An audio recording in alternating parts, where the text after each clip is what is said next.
Mula Cairo sa Egypt, lilipad na patungong Pilipinas ang unang grupo ng mga Pilipinong ligtas na nakatawid sa Rafah border mula Gaza. 35 Pilipino at isang asawa na Palestinian ang kasama sa ikinasang repatriation. They're arriving tomorrow 4:30 p.m. via Qatar Airways at Terminal 3. 5 Pilipino naman ang hindi makakasama sa flight. 3 sa kanila may pamilya ring nasa Egypt at ang isa naman ay nagdadalang tao at sasamahan siya ng kanyang ina na mananatili muna sa Cairo. One, of course, is pregnant. She won't be able to join the flight together with her mother. She's already at 38 weeks, and the doctor would not issue a certificate for her to travel.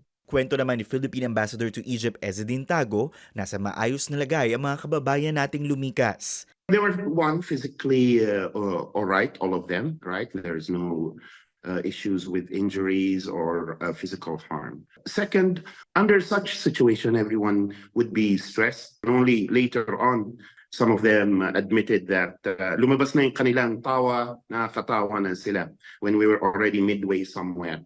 Hamon naman ngayon sa gobyerno ang muling pagsasara ng Rafah border. The crossing should have opened again. It closed, and we don't know now, Thursday, if it will open today. We are 6 hours ahead. At kahit pinayagan na ang mga Palestinian spouse na samahan ng ating mga kababayan makabalik ng Pilipinas, may mangilan-ngilan din daw na hindi nakakalusot sa security checks. They have approved 16 of the Palestinians. Not all. There were some who were not allowed because they did not pass the security checks. So we are counting on the work being done diplomatically by various countries, including the US, para magbukas uli yung border. But of course, security in the border is important.